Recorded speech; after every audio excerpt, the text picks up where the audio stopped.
You're listening to Stealing from Wizards, Volume 4, Arson, by R.A. Consul.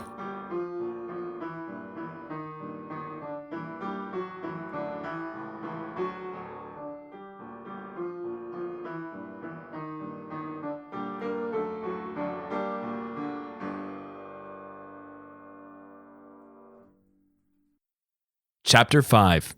Dock Day. A dragon cannot truly be tamed. They are too single-minded in their desire to accumulate gold.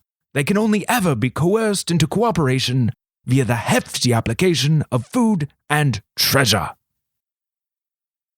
Merle had worked tirelessly to have the plants at their most vibrant, with every flower in full bloom to welcome students back to Avalon.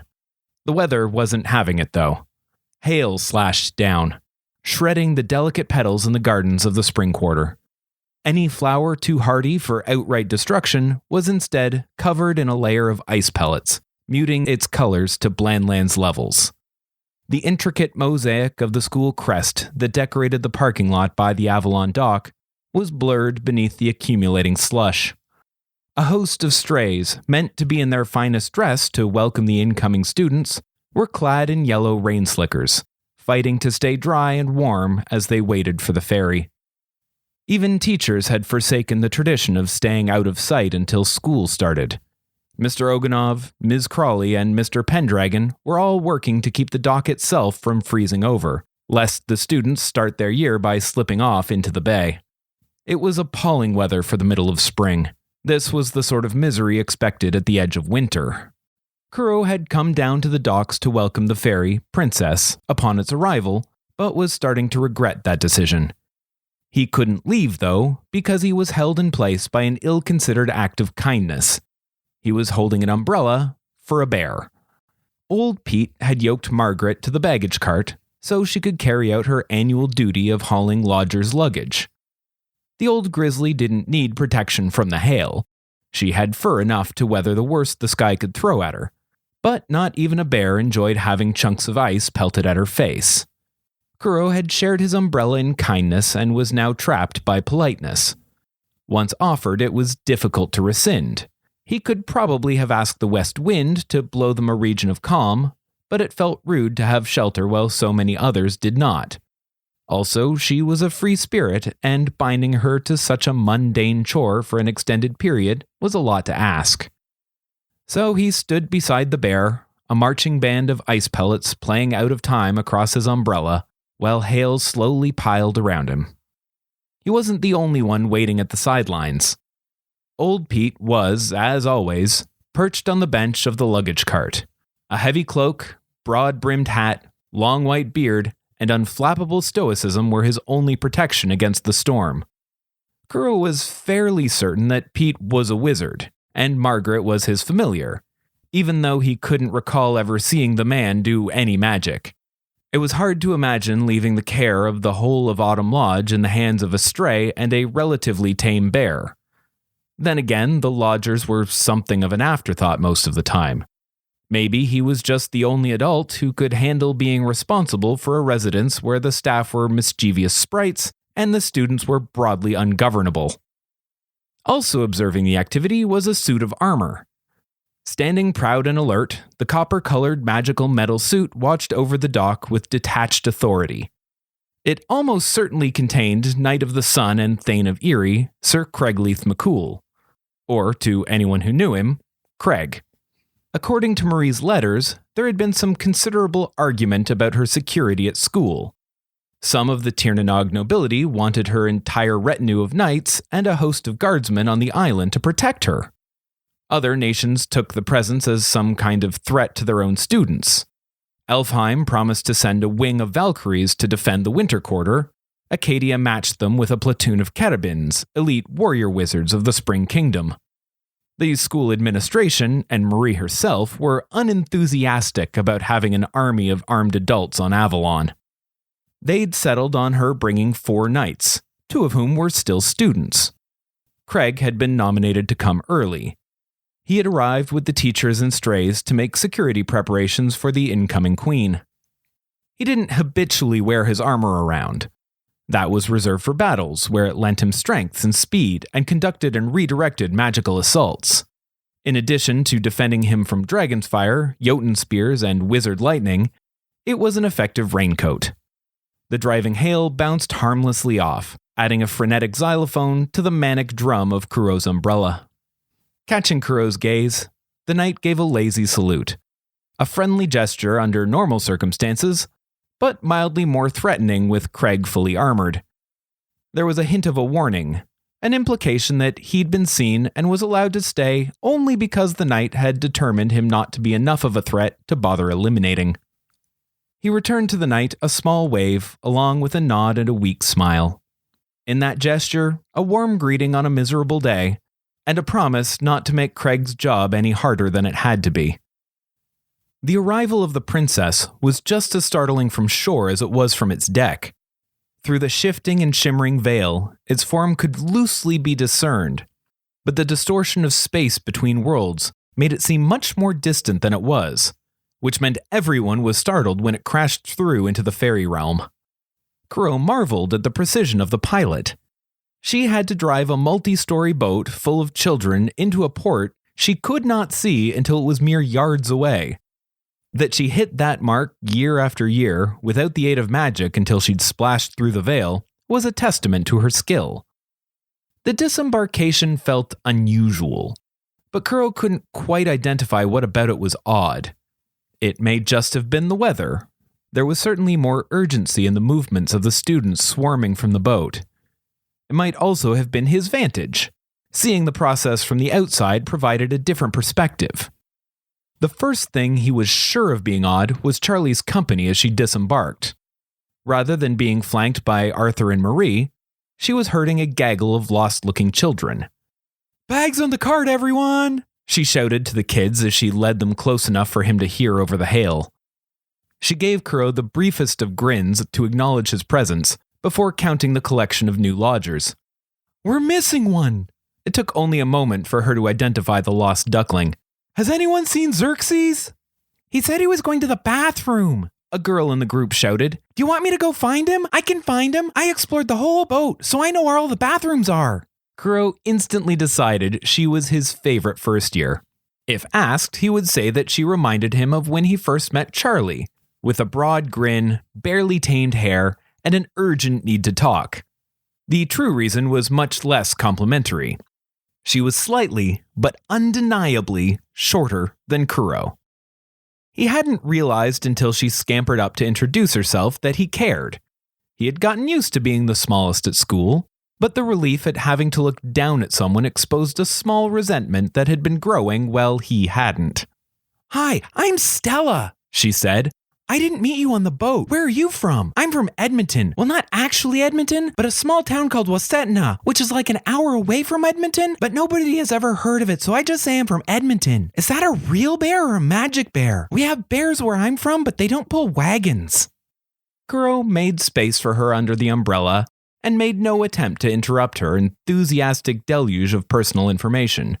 She explained that she was a firefly, and then that fireflies were wizards born in the Blandlands, as if she were an expert on the subject and hadn't learned the term just hours ago. She explained automobiles and electricity and airplanes, as if Kuro had never left the fairy realm. It was charming and comfortable prattle, at least until she included Kuro in the narrative. "I think I'm most excited about evocations class because that Charlie lady said it was the one where you did real magic first, and the teacher is funny. How about you?" "Oh yeah," Kuro agreed. "Mr. Oganov is pretty fun for a teacher. I like Ms. Crawley better, but most people think her class is more boring." He was surprised by a sudden silence from the small, chatty girl next to him. He turned from scanning the crowd for the return of Charlie to find Stella's young face twisted in confusion. He bit back some frustrated exclamations as he came to understand. "I'm in high school," he said. Her thoughts and feelings played out across her face. First, complete disbelief. Then a slow reevaluation of his appearance, followed by more doubt. Finally, a transparent decision to play along for the sake of making nice with a new classmate. "Charlie said you can usually see the high school up on the mountain or something, but the weather is bad. I'm looking forward to exploring." Charlie's reappearance was a relief. She ran up to the cart, followed by a small boy and a large suitcase. "Is that magic?" exclaimed Stella, pointing at the luggage following Charlie, apparently of its own accord. "Oh yeah, I guess it is," Charlie said. She'd barely noticed she was doing it and had long ago forgotten that moving objects without touching them was unusual. She did one more count of the kids. Finding one too many, she had to count again, this time excluding Kuro. Annoyed at being mistaken for a first year a second time in as many minutes, he decided to fight back. "Do you think Henrietta might be able to provide some shelter for our new lodgers?" He winked at Charlie and made a small flapping gesture. His friend caught on to his conspiracy and began to cast, giving the young students a proper show of what was to come in their education. Points of light began to emerge from the storm, as if pellets of hail were being caught in her magic and transformed into tiny stars. As Charlie murmured a gentle song and moved through a precise series of gestures, those lights multiplied and collected into glowing form of a great horse. With a final clap and stomp, the creature shook along its entire length, and the lights fell away like snow, revealing a winged unicorn beneath. She was mighty and beautiful, muscles rippling beneath her pure white coat. She stretched her neck as if it had become stiff while she was stuck in Charlie's brain, giving the onlookers a good view of her spiral golden horn. Satisfied that the children were adequately impressed, Henrietta spread her huge wings to either side. They easily covered the collection of new first years, and gave Kuro an excuse to stop sheltering Stella, who had forgotten he even existed after the unicorn appeared. Commotion by the dock drew some attention away from Henrietta. An unusual parade was making its way down the gangplank, the last passengers to disembark. Azalea Lamorak was the first in the royal entourage. She was a slight girl, black-haired and gaunt, but by the time she'd reached the bottom, she'd become a towering bronze behemoth. A suit of armor formed around her, doubling her height and giving her the appearance of a lichen-covered tree as she took up a post at the bottom of the ramp. Next, a streak of silver shot out and paused mid-air just long enough to pick out her form. Moira Murius, Arthur's little sister, her armor giving her the hourglass silhouette of a praying mantis, an effect enhanced by a pair of buzzing wings on her back and an insectoid visor. Moira flitted back and forth, checking beneath the pier, the top deck, the hull, and anywhere else out of sight of her massive partner. Then a group of three. Belladonna, clad in armor like obsidian, followed a pair of identical young women down the ramp. Queen Marie Akinwande and a perfect replica of her, each with a raven on her shoulder, descended to the docks with regal grace. And finally, a blonde girl, unimpressive, unsheltered, unfamiliar, and almost ignored, navigated a flying carpet so full of luggage there was no space for her. Everyone still in the parking lot stopped and gawked. The more well-bred bowed or dropped to a knee. The identical queens, though, took no notice of the attention they were gathering. They redirected their knights and marched briskly across the parking lot. The rapid approach of 2 queens and 3 fully armed knights filled the new autumn lodgers with equal parts wonder and terror. They pressed themselves together under Henrietta's left wing, leaving Kuro and Charlie alone under the right to face the assault. Charlie acquitted herself well in defense of her young wards. She hurled herself boldly at the queens. "Marie! Arthur! I missed you both so much!" She fell upon the identical pair and pulled them both in for a hug. "We need to hang out soon, but I need to take care of the new lodgers. They put me in charge of them this year, just like Meredith was in our first year. Can you believe she's not going to be here this year? Has anyone heard from her? I wonder what she's up to now." Kuro took a more cautious approach, offering only a smile and a wave at a safe distance from the queens. The gesture was returned as best they were able under the affectionate assault they were weathering. The knights as well acknowledged him in what might have been a friendly manner were it not for their armor. Belladonna, clad in obsidian black with veins of lava flowing beneath its glassy surface, gave a casual nod. Moira, still airborne, offered a crisp salute with a taloned silver gauntlet. And Azalea offered an understated wave, which might have been seen as meek were it not for her armored hand being big and strong enough to crush Kuro's head like an overripe peach. Eventually, Charlie paused to breathe, which allowed some conversation, It's good to see you again, one of the Maries said in her original Montreal accent. Hi, Pete, she added, making time to wave at the driver of the baggage cart. The old man returned her greeting with a very slight nod. Genuine question for the both of you, the other Marie said, this time in the crisp Tiernogian accent that had been inflicted upon her by Phineas Hearn. He had tried to make her a compliant pawn by filling her head with the kind of ideas a princess of the summer court should have, and a wandering accent had been a side effect. Can you tell which one of us is which? Kuro and Charlie both inspected the pair, who posed and preened, then started to scowl when they took too long to respond. J'accuse! Charlie announced with false confidence and pointed at the one on the right. You are the real Marie! Kuro was unconvinced. The duplication was flawless. Arthur didn't even seem to be performing.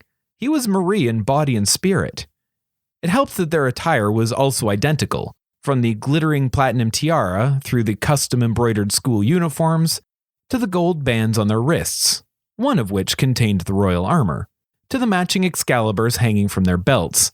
He could not tell two of his best friends apart, although through the inspection, he worked out what had felt strange while watching the students disembarking from the ferry. He scanned the remaining folk in the parking lot to confirm his suspicion. Several people had their hair tied in rows of neat braids, many dyed black. Some wore glasses with thick, colorful plastic rims. A few appeared to have gotten tans in a hopeless attempt to more closely match Marie's skin tone. One even wore a Blandlands hockey jersey, matching one Marie had worn on weekends in her first year. Other people are dressing like you, he said. I know, it's horrible. It's bad enough that he walks around being me, but at least there's a reason for that. Marie pointed a thumb at her double, whom Charlie had mistaken for her. Some of them are even trying to mimic my mess of an accent. Her complaint was emphasized by her drifting between the two. Exposed by the outburst of her twin, the other Marie dropped a small bit of her performance as well. My dad wanted to pass on a message, said Arthur.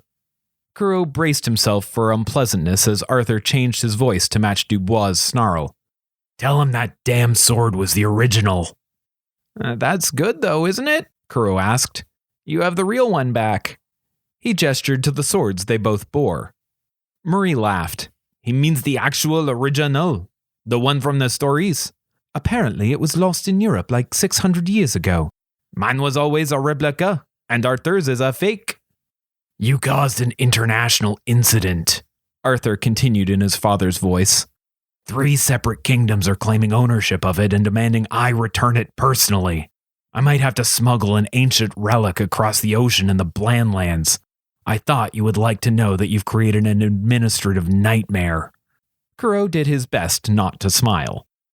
The Black Knight interrupted the reunion. We seem to have caused something of a traffic jam. She pointed back to the lot where the remaining student body was standing frozen in place, ignoring the pelting hail as they gawked at the royal procession.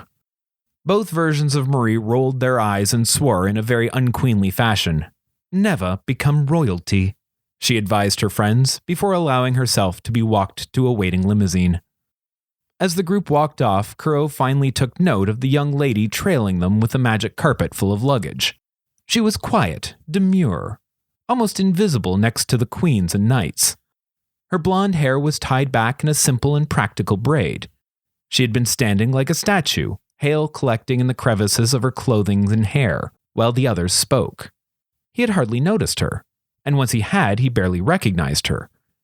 Evelyn Lemieux Deese, pride of Avalon Academy, the smartest, most beautiful, most popular girl in school, had been reduced to hauling bags for Marie. As she followed in the wake of the knights, she caught Kuro's gaze with her striking violet eyes. Her placid visage twisted into a sneer. I presume we have you to blame for this weather? Kuro took a deep and soothing breath as her absurd accusation washed over him. The whole of Dock Day was topsy-turvy. Knights were on school grounds. Marie was a queen. Arthur was Marie. Charlie was being responsible. The weather was terrible. Everything felt off. Evelyn, being insufferable and cruel, was comfortingly familiar, a moment of normalcy in the unsettling strangeness. He settled in for a relaxing series of barbs to be tossed his way. I can't even control that rug, he said, and gestured to the magic carpet she was keeping level, despite the substantial pile of trunks and suitcases. You think I can control the weather? Of course not, she scoffed, but you are fantastically adept at ruining things, and you have a tornado that follows you around. It is just like you to spoil Her Majesty's return to Avalon. Perfection. An accusation, an insult, and a bit of false humility all in one. A Dock Day tradition. He savored the moment as Evelyn moved off, regaining her passive posture while she loaded bags into the trunk of Marie's limousine. Shaking free of his momentary comfort, he turned to find the whole collection of new lodgers staring at him. You know the Queen? Exclaimed Stella. Of course we do, replied Charlie. Everyone at the lodge does. She was my roommate until last year. She puffed out her chest and thrust her fists onto her hips. One of you will probably be sleeping in her old bed, added Kuro. He might have told them they were all going to be crowned for all the excitement that caused. Given the commotion, he decided it was a fine time to depart. It might have been nice to walk with Charlie and the new kids to the Autumn Lodge, but it would be slow, and he had told the Luton he'd help with dinner. Were he anything but early, Shingle would accuse him of breaking his word and start leveling threats. Abandoning Charlie with her unruly horde, he let the wind fill his umbrella and haul him skyward. She pulled him across the island, easily overtaking the line of limousines and carriages delivering students to the Chateau du Printemps and Summerhill residence. She set him down among the fallen leaves that surrounded the lodge, and he began the process of greeting and being greeted by the returning lodgers. Late in the evening, after rooms were assigned and dinner was eaten, after stories of summer were shared and school schedules compared, after the excited and frightened first years had been settled, Charlie came to find Kuro in his room. She burst in and flopped back onto his bed next to an artificial raccoon who was pretending to need sleep. Sorry I'm so late, but oh my gosh, that girl never shuts up. I don't think Stella stopped talking from the moment you left to when I closed her door on her. How can one person have so much to say? She barely even breathes. I'm not sure she needs to breathe because I think she can talk while swallowing. It's amazing, but also exhausting. Kuro chose not to comment, but did not resist the smile that took over his face. Nice room. You look pretty moved in already. Oh, I suppose you did that early because you were already here. It's nice that we get private rooms now that we're in high school. Given all the things Charlie said, it was interesting to listen for the things that she didn't. For example, the reason it was nice that they had private rooms. It wasn't for the privacy or freedom, though that was a bonus. But it removed the constant reminder that their previous roommates were no longer staying at the lodge. Do you think they'll come visit? She asked. Arthur could, but if Marie wants to come over, the Knights would have to do a complete security sweep of the lodge, Kuro said gravely. He continued quoting from a letter Arthur had sent. Searching every room for weapons, contraband, or signs of sedition. They shared a look of mutual understanding. Given the general habits and limited supervision of the lodgers, a good portion of the contents of the residence could fall into at least one of those categories. We could go there, though, he added. We just have to submit to being searched by a knight. That's not bad at all. Charlie sat up, oddly enlivened by the prospect. Who do you think does the searches? Kuro was confused by her enthusiasm. I don't know. Craig is the senior knight. Probably him? Oh, was the disappointed reply as she flopped back onto his mattress. What followed was an uncharacteristically long silence. Charlie's hand found Autolycus and gently scratched the back of his neck as she pondered. At last, she worked up the courage to ask, You're staying, aren't you? At the lodge, I mean? Marie would probably pull strings if you wanted to join them over in Summerhill. She offered, but I already agreed to mind the juniors, and I like it here. I don't think I'd fit in with all the stuffy Tirnanoginess over there. I wouldn't blame you if you went, 'cause it's nicer over there, and the food is supposed to be good. And the beds aren't lumpy or held up by a stack of books. Hey, why is yours held up by a stack of books? What happened to the leg? She was right. Marie had offered. The food was delicious and the beds were nice, if a bit firm, but it wasn't home. Also, he had promises to keep. I told you last year that I would stay so long as I had a choice, I nearly broke that promise once already. I'd like to try to keep it a little longer this time around. Charlie rose from his bed like a marionette drawn up by its strings, then collapsed onto him as though they'd been cut. It was like a hug from a plate of spaghetti. "You'd better," she said, using ferocity in her voice to fight back the tears of exhaustion and relief starting to pool in her eyes. "No getting kidnapped or arrested either this year." He returned the clumsy hug before pushing her upright and forcing her to carry her own weight. "Same to you," he said while wagging a stern finger in her face. "Besides, all my stuff is here already." He gestured around his near barren room. His book bag hung on the bedpost. A few sheets of paper sat on his desk, and a few dirty clothes lay in a hamper. It would be too much work to move. That helped break some of the earnest outpouring of emotion. They had both needed it, but neither were terribly good at handling that many feelings in an enclosed space. "Good night, Kuro." She punched him in the arm as she passed. "Good night, Charlie." Thank you for listening to Stealing from Wizards. If you liked our show, please consider rating or reviewing on iTunes. If you want to support this podcast or just can't wait for the next chapter, the full book is available on Amazon, Kobo, and Indigo. Our theme music was written by Camille Saint-Saëns, transcribed by Franz Liszt, performed by Rebecca Verdun, and used with permission. This episode was produced by Jim Tigwell.